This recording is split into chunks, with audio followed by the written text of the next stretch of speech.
Dot net में है वो display data using data set and data grid. जैसे अपन ने डेटा ग्रिड व्यू कंट्रोल आपको बताया था, वैसे ही हमारे पास एक डेटा ग्रिड कंट्रोल होता है। उसमें आज अपन रिकॉर्ड को कैसे डिस्प्ले कराएंगे उसका प्रोसेस अपन देखते हैं। तो देखिए, सबसे पहले काम हमें क्या करना होता है कि हमको VB.NET में जाना होगा और VB.NET में जाने के बाद हमें टूल बॉक्स में, यानी टूल बॉक्स में हमको ये डेटा ग्रिड कंट्रोल ऐड कराना पड़ेगा। तो टूल बॉक्स में डेटा ग्रिड कंट्रोल को ऐड कराने का जो प्रोसेस होता है, यदि टूल बॉक्स में हमारे पास खुल जाएंगे कंट्रोल, सारे कंट्रोल्स हो, जो कंट्रोल्स हमारे पास इसमें नहीं होते हैं उन कंट्रोल्स को हमें ऐड कराना पड़ता है। तो राइट क्लिक करेंगे यहाँ पे। राइट क्लिक करने के बाद देखिए हमारे पास आएगा एक ऑप्शन चूज आइटम। कौन सा आएगा हमारे पास? चूज आइटम पे क्लिक करेंगे। तो चूज आइटम पे क्लिक करने के बाद हमारे पास एक डायलॉग बॉक्स खुलेगा। ये देखिए एक खुल रहा है अपने पास। तो यहाँ पे हमारे पास .NET framework components, com components, system activities components, server lights components. तो अभी अपन को कौन से कंपोनेंट्स चाहिए? .NET फ्रेमवर्क कंपोनेंट्स चाहिए अपन। जितने भी कंट्रोल्स अभी .NET में यूज हो रहे हैं वो सारे कंट्रोल्स आपको यहाँ पे शो कर जाएंगे। और जो कंट्रोल हमारे पास टूल बॉक्स में नहीं होते हैं, कभी कभी डिलीट हो जाते हैं, तो हम यहाँ से उस कंट्रोल को सिलेक्ट करके अपने टूल बॉक्स में ऐड करा सकते हैं। तो हमें कौन सा कंट्रोल चाहिए? Data grid control. तो हमने यहाँ से देखिए डी प्रेस करेंगे, ये देखिए डेटा ग्रिड कंट्रोल अपन को मिल गया। तो देखिए डेटा ग्रिड कंट्रोल आपको यहाँ पे दो तरीके से मिलेगा। एक लिखा हुआ system.web.ui.web controls. Data grid control web control मतलब जब हम .NET के अंदर ASP.NET यूज़ करते हैं, तो अगर हमें यहाँ पे कंट्रोल नहीं मिलता है डेटा ग्रिड, तो हम यहाँ से ऐड करके डेटा ग्रिड कंट्रोल को वहाँ से ऐड करा लेते हैं। पर अभी हमें जैसे किसी कंट्रोल को हटाना है तो हम यहाँ से चेक भी कर सकते हैं, अनचेक कर सकते हैं। जैसे system.web ये दिख रहा है आपको। तो अगर किसी कंट्रोल को हमें हटाना भी, जैसे फॉर एग्जांपल हमने ये हटा दिया डेटा ग्रिड व्यू और हमने यहाँ से ओके कर दिया, तो ओके जैसे ही करेंगे देखिए डेटा ग्रिड व्यू कंट्रोल आपको इसमें नहीं मिलेगा। ठीक है, देखिए डेटा ग्रिड कंट्रोल आपको डेटा के अंदर भी जाओगे तो ये कंट्रोल आपका यहाँ से गायब हो चुका होगा। ठीक है, यहाँ से देखिए इस टूल बॉक्स से यहाँ से गायब हो चुका है। तो अगर आपको अब लाना है डेटा ग्रिड कंट्रोल और डेटा ग्रिड व्यू दोनों को लाना है, तो आपने चूज आइटम में जाएंगे। चूज आइटम में जाने के बाद आप यहाँ से उन कंट्रोल्स को क्या कर देंगे? ऐड। तो हम यहाँ पे गए, डेटा ग्रिड को चेक कर दिया, ठीक, और डेटा ग्रिड व्यू को भी हमने यहाँ से चेक कर दिया। ये विंडोज फॉर्म बाय डिफॉल्ट है, तो डेटा ग्रिड और डेटा ग्रिड व्यू को हमने यहाँ से चेक किया और उसके बाद ओके कर दिया। तो जैसे ही ओके करोगे तो आपको यहाँ पे देखिए डेटा ग्रिड कंट्रोल आपको मिल जाएगा। ये देखिए डेटा ग्रिड कंट्रोल आ गया। अब इस डेटा ग्रिड कंट्रोल में हम रिकॉर्ड को क्या करना चाहते हैं? डिस्प्ले कराना चाहते हैं। तो डेटा ग्रिड कंट्रोल को हमने यहाँ से ला के रखा। ये देखिए इस टाइप से आएगा इसमें। अभी मैं इसकी एक एक प्रॉपर्टी आपको बताऊंगा। तो ये देखिए आपने अपने हिसाब से इसको सेट कर लिया। अब हम चाहते हैं कि रिकॉर्ड एक बटन लाना चाहते हैं जिसमें हमें इसमें रिकॉर्ड को डिस्प्ले करना। तो हमने यहाँ पे एक बटन रख लिया, इसका राइट क्लिक किया, फॉर्म का हमने यहाँ से साइज को चेंज कर लिया। साइज यानी जो भी फॉन्ट साइज आपको रखना है, तो फॉन्ट साइज हमने जैसे यहाँ से ले लिया 10 और बोल्ड, हमने बोल्ड और साइज कर दिया 10। ये हमने फॉर्म को यहाँ से ले लिया। क्लियर? अब हम क्या चाहते हैं कि हम इस बटन पे क्लिक करें, रिकॉर्ड हमारे डिस्प्ले होना चाहिए। तो अब देखिए, और हम कंट्रोल कौन सा यूज़ कर रहे हैं? Data grid control. तो हमने यहाँ पे शो बटन क्या बनाया? शो बटन नाम से बनाया और इसका नाम भी अपन ने दे दिया BTN show. BTN show. Clear? अब इस बटन पे हम क्लिक करते हैं। सबसे पहला काम हमारे पास, अगर आप SQL सर्वर से डेटाबेस कनेक्टिविटी करना चाहते हैं, जिससे भी कनेक्टिविटी करना चाहते हैं, उसके अकॉर्डिंग आपको यहाँ पे नेम स्पेस, तो हमने यहाँ पे ले लिया इंपोर्ट ये इंपोर्ट सिस्टम डॉट डेटा। उसके बाद अगर हमें एक्सेस से करना है तो हम क्या करते हैं? System dot data dot OLEDB। अगर हमें SQL सर्वर से करना होता तो हम यहाँ पे क्या लेते हैं? SQL client. तो हमने मान लो यहाँ से एक्सेस से कनेक्ट करना है। उसके बाद हम यहाँ फॉर्म पे आए। अब सबसे पहले हमें किसकी जरूरत पड़ती है? कन्फर्म कनेक्शन स्ट्रिंग की।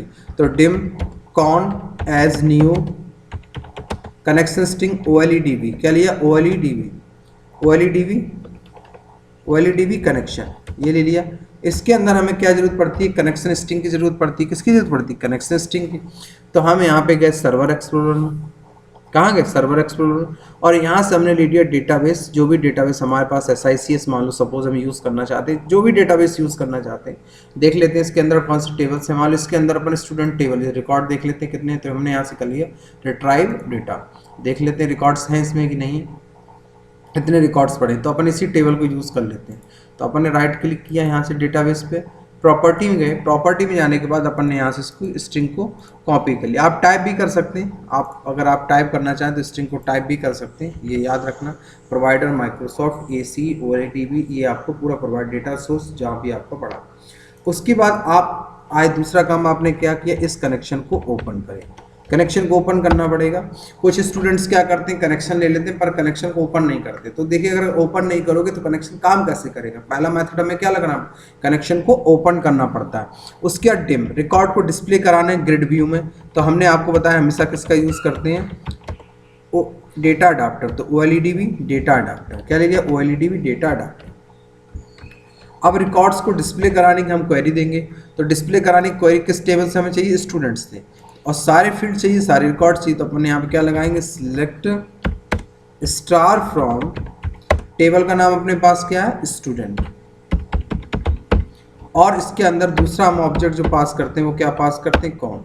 यानी कि इस टेबल में रिकॉर्ड परफॉर्म, जो ऑपरेशंस परफॉर्म करना है किस डेटाबेस में, SICS डेटाबेस में। क्लियर। तो कनेक्शन स्ट्रिंग बता देगा डेटाबेस का नाम, पाथ, और ये क्वेरी उस डेटाबेस से उस टेबल को क्या कर लेगी, एक्सेस कर लेगी।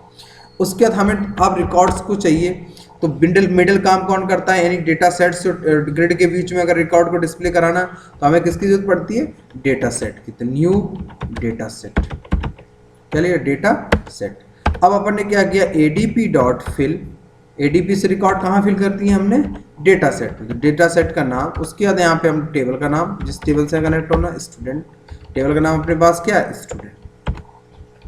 अब देखिए यहाँ पे हमने स्टूडेंट टेबल ले ली। Clear.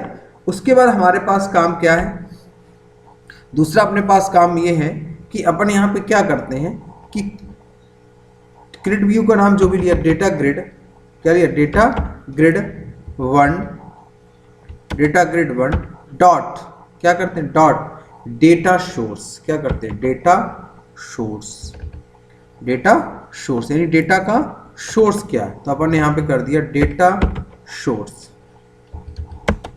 Equal to DS, record किसमें, data source equal to DS। उसके बाद अपन ने कर दिया data grid view dot data member, data के मेंबर कहाँ से आ रहे हैं, टेबल का नाम, तो हमने दे दिया स्टूडेंट टेबल का नाम। क्लियर। उसके बाद हमने यहाँ पे किया con dot close, ADP equal to nothing. ठीक है, जो भी ऑब्जेक्ट लिए हो आपने इक्वल टू नथिंग। ये देखिए अब इसको हम रन कराते हैं, तो रन कराने के बाद हमारे पास देखिए यहाँ पे सारे रिकॉर्ड्स डिस्प्ले कर देगा। जैसे प्रोग्राम को हमारा रन हो रहा,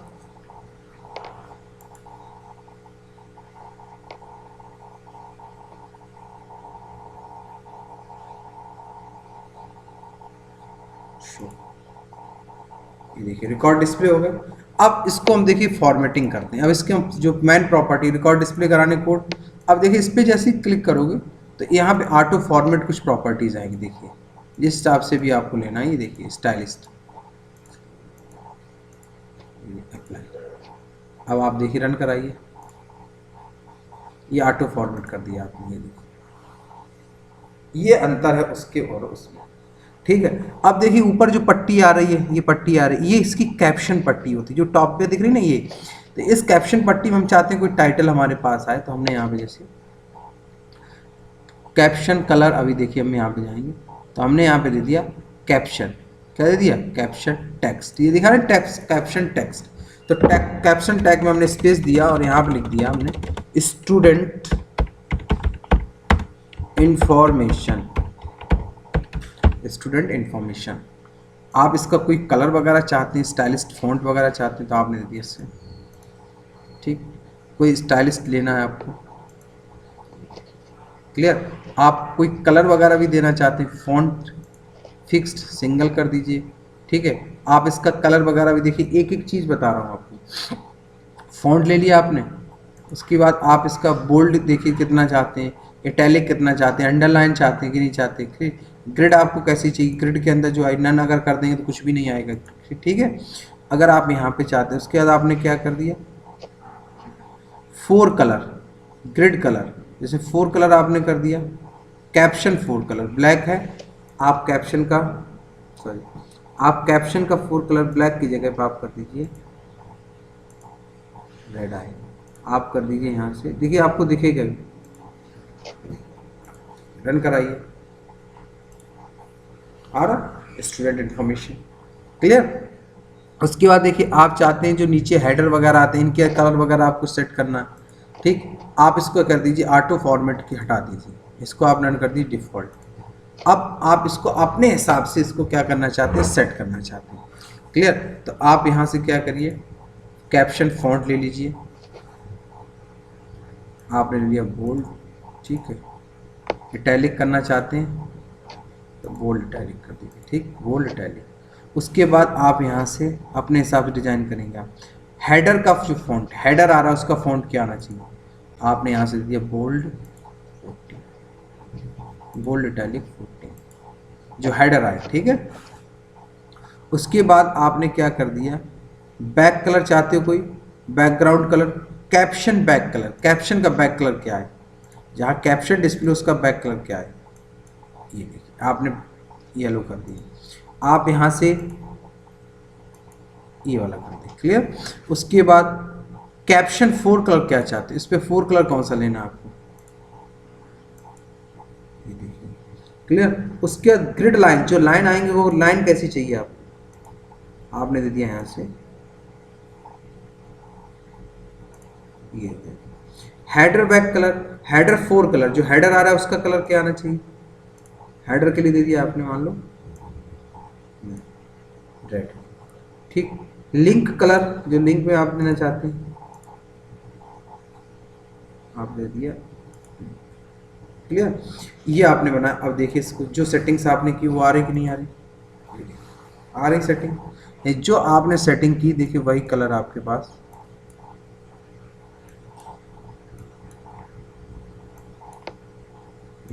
पूरी सेटिंग्स आपकी तरह इतनी सुंदर आपने यहाँ से ग्रिड को क्या किया हुआ, डिजाइन किया।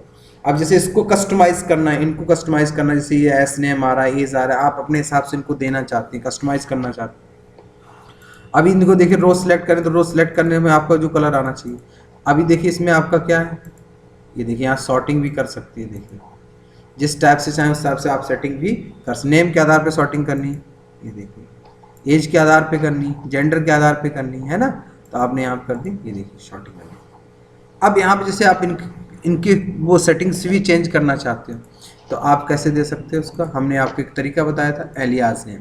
क्या बताया, एलियास नेम। तो इनके आप यहाँ से पहले टेबल के सारे फील्ड्स को ओपन कर लीजिए, ठीक है। अब यहाँ क्वेरी में आप जाके चेंज कर दीजिए। तो क्वेरी में चेंज करने का तरीका क्या है, जैसे आप रोल नंबर, जो आपका फील्ड है रोल नंबर, एज क्या चाहते हो आप, कैपिटल में चाहते हो रोल नंबर, कॉमा, उसके बाद आपके पास क्या, एस नेम, एज आप क्या चाहते हो, सिर्फ नेम, ठीक, एज, ठीक है।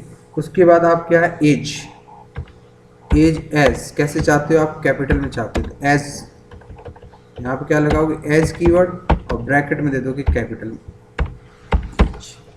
कॉमा, फिर आपके पास क्या है, जेंडर, तो जेंडर को आप क्या चाहते हो, एज, कैपिटल दे सकते हो, जेंडर, जेंडर, कॉमा, फिर आपके पास क्या, कोर्स, एज लगा के कैपिटल ब्रैकेट में क्या दे सकते हो, course, course, as, same, sorry same, as semester दे सकते हो पूरा, तो आपने टाइप कर दिया semester, clear, comma, city, city को आप एज क्या कर सकते हैं, कैपिटल में, सिटी। ऑरेकल पढ़े होंगे एलियास नेम बनाना आपको, ठीक है, किसी फील्ड्स का आप एलियास नेम बना सकते हो। तो इनकी जगह पे डिस्प्ले क्या होगा ये, अब आप देखिए रन करा के देख लीजिए, ये देखिए अपने हिसाब से, ठीक है?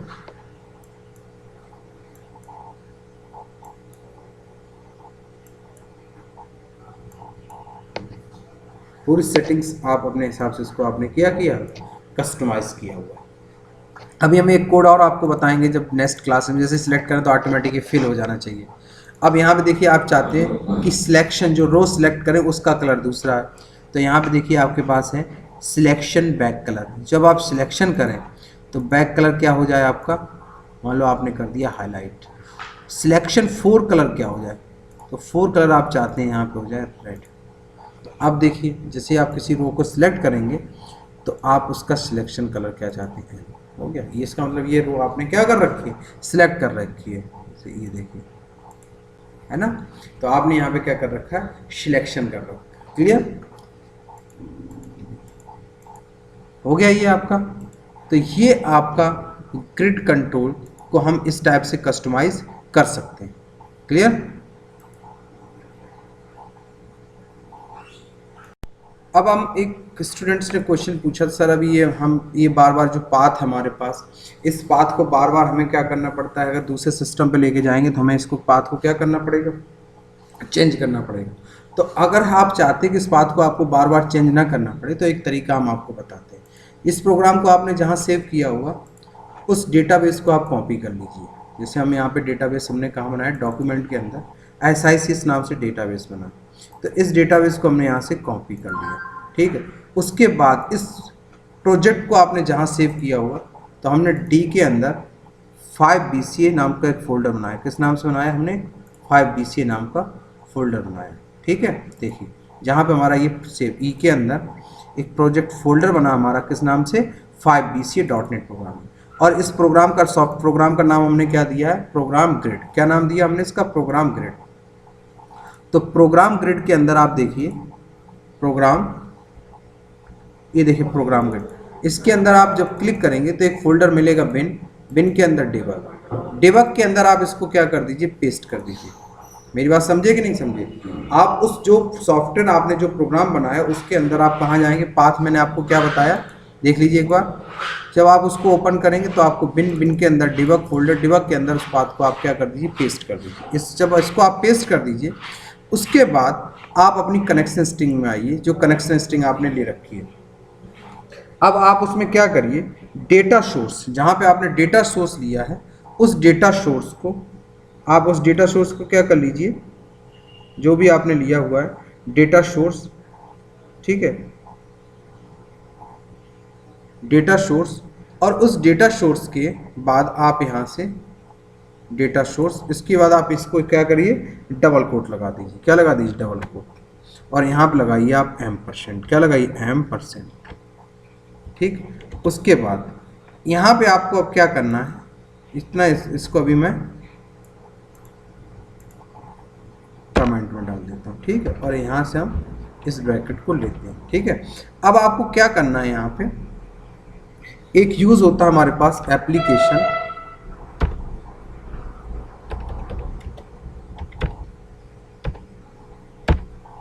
एप्लीकेशन डॉट हम यूज करते हैं, एप्लीकेशन डॉट स्टार्टअप पाथ।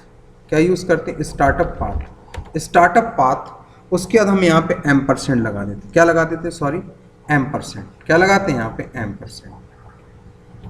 %। और फिर यहाँ पे हम क्या लगाते हैं, डबल कोट स्टार्ट करते हैं। क्या यूज करते हैं, डबल कोट। अब डबल कोट के बाद हम इसको कहाँ रखते हैं, हमने जैसे इसका पाथ दे दिया, फॉर एग्जांपल स्लैश लगाया, स्लैश के बाद हमारे पास जो फोल्डर हमने जो सेव किया है, फोल्डर का नाम हमारे पास क्या है, जहाँ इसका सेव हमने किया है,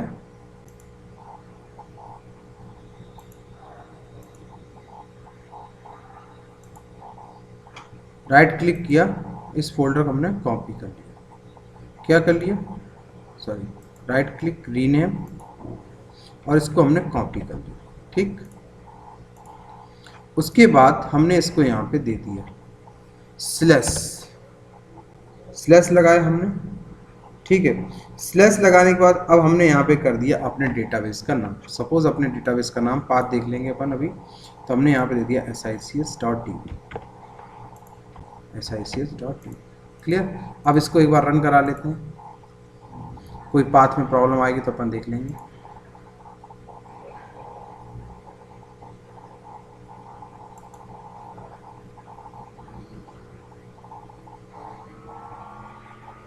अपने पास ये पाथ में प्रॉब्लम आ रही, ठीक है, तो अपन यहाँ क्या करते हैं,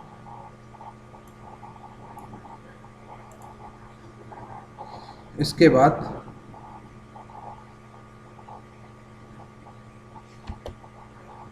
अपन इस प्रोग्राम का भी नाम दे देते हैं, प्रोग्राम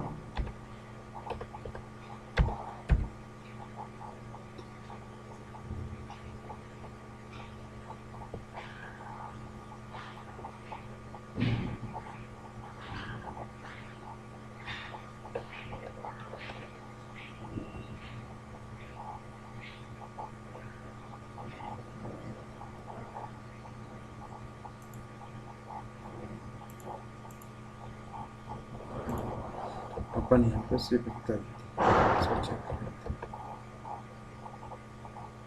ठीक, कंपाइल,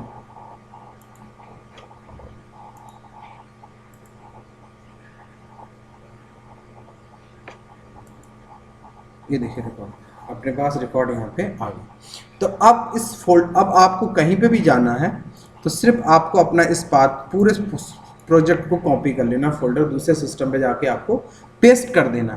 अब आप कनेक्शन स्ट्रिंग देने की आवश्यकता, बार बार कनेक्शन स्ट्रिंग चेंज करने की आवश्यकता नहीं। अब आपको कहीं पे भी जाना है तो आपने जो फोल्डर बनाया, ये फोल्डर आपका बनाना है, ये देखिए इसके अंदर आपको अपना प्रोग्राम है, क्या आपका प्रोग्राम ग्रिड, बस इस फोल्डर को कॉपी कर लेना है। आप करेक्शन स्ट्रिंग चेंज करने की आवश्यकता आपको नहीं पड़ेगी। तो हमने आपको यहाँ पे क्या बताया, एप्लीकेशन स्टार्टअप, और कहाँ डाल दिया हमने, डिबग के अंदर डाल दिया इसको। ये देखिए कनेक्शन स्ट्रिंग हमने आपको पूरी दे दी। अब आपको इस कनेक्शन स्ट्रिंग को बार बार चेंज करने की आवश्यकता नहीं पड़ेगी। तो ये आप इतना काम कर लीजिएगा, और फिर अगर आपको कोई भी प्रॉब्लम आए तो आप हमको बताएंगे ज़रूर, ठीक है। Thank you.